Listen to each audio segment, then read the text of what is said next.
What is horizontal and vertical scaling? How does it work and how to remember what is what? I'm sharing the concept which is going to stick in your head for the rest of your engineering life. I promise you. Oh yeah? Hi, I'm Natalia. I'm a cloud and DevOps engineer, and today I'm sharing my high-level concept about these key components of scaling in cloud engineering, specifically in the context of scaling computer systems or applications. Let's say you have a popular website that you manage and suddenly it gains a lot of attention, which means a lot of users. Without scaling, your website might become very slow or even crash under the increased load because your service can't handle the traffic. And traffic, in simple words, is just you and me. Scaling allows us to either add more resources, which is horizontal scaling, or upgrade existing ones, vertical scaling, to accommodate the growing demand. I am a very visual person, and to remember complex concepts, I need to find analogies with the similar patterns. And this is the magic of learning. And without further ado, let's dive in. Imagine you run a call center and you understand that scaling your call center is super important to handle a growing number of calls effectively. I'm sure all of us have a positive or absolutely hellish experience with a call center. Can this improve or kill a business? 100%. Let's say you have one call center representative who is quite experienced, but to handle more calls, you provide him with a better and faster computer, better equipment, more training, and access to some additional information that can improve his or her efficiency and knowledge base. And this is the concept of vertical scaling, or in other words, scaling up. Vertical scaling happens when we upgrade a single existing machine or a server or to handle increased demands. For example, we add more computers RAM, which is in simple words a short-term memory of your computer. CPU, which is the brain of your computer, it's a small and very powerful chip, or storage capacity to make it more powerful and capable of handling large workloads. Okay, with vertical scaling, I hope it's clear enough. Let's move on to horizontal scaling. Number of calls is growing and your experienced call center representative just can't handle them physically because he has limitations. He or she has only a pair of hands, a pair of ears, and 1 month. And he or she is a human like us. We can get sick and tired and lots of other things can happen, right? So how can I solve this problem to run my call center smoothly? I'll have to add more call center representatives. And this is how we scale horizontally. Or in other words, it's a scaling out. So we are adding more employees, more workstations, and more equipment.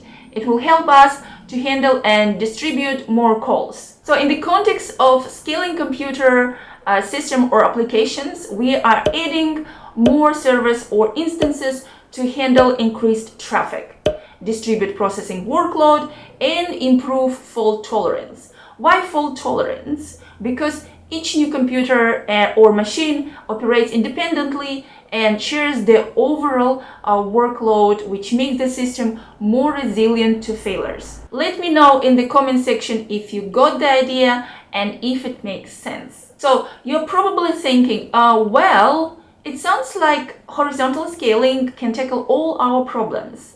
And here is my consulting remark coming out. It depends. A system that can run on a single machine in the majority of cases is simpler, but this machine can become very expensive. Having said that, a few powerful machines can still be simpler and cheaper to maintain than a large number of small virtual machines. We should remember that all systems which surround us are quite different. They serve different purposes, and there is no such thing as a generic one-size-fits-all solution. I think the best way to look at this issue is by taking into consideration a few design principles, like simplicity, operation efforts, and opportunity to grow. Simplicity brings understanding of systems, components, and how they interact with each other.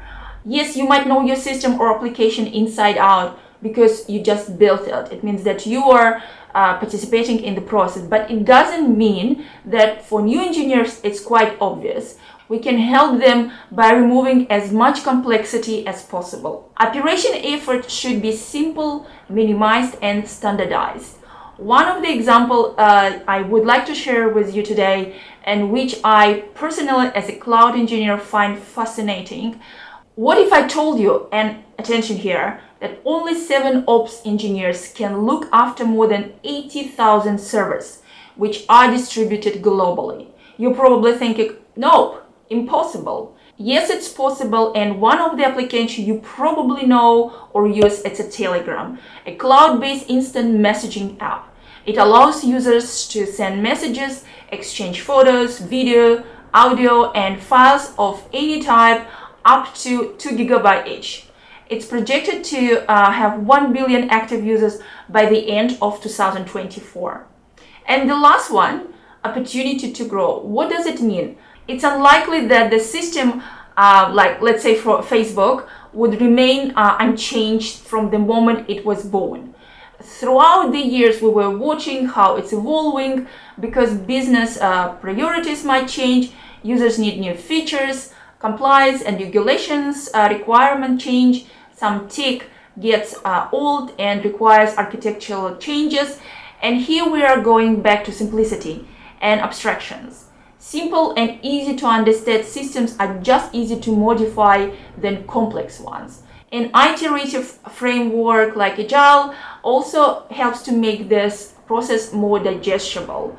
Just a quick note on abstraction. If you don't know, it's the process of hiding complex unnecessary details while exposing only what you need to know and work with in your domain. For example, in cloud computing, I don't need to know how everything works in AWS data centers or how to work with bare metal. I just need to know how to configure and work with resources that are provided by AWS. And throwing an analogy here to make this knowledge solid as rock. If you are a car owner, you love and drive your car and you don't need to know how the engine, transmission, or fuel system work in the detail to drive the car, right? At least for me, I have no idea how everything works. You just need to understand how to operate the steering wheel, accelerator, brakes, and other controls. In this scenario, the car's internal mechanisms are abstractions, allowing you to focus on driving. I'm not saying goodbye to you today because you can be someone who is interested in breaking into cloud computing, especially AWS, and has a lot of questions where to start. I highly recommend watching this video next, where I'm sharing about authorization and authentication, fundamental building blocks of cloud computing. Thank you so much for watching this video, and I'll see you in this video next.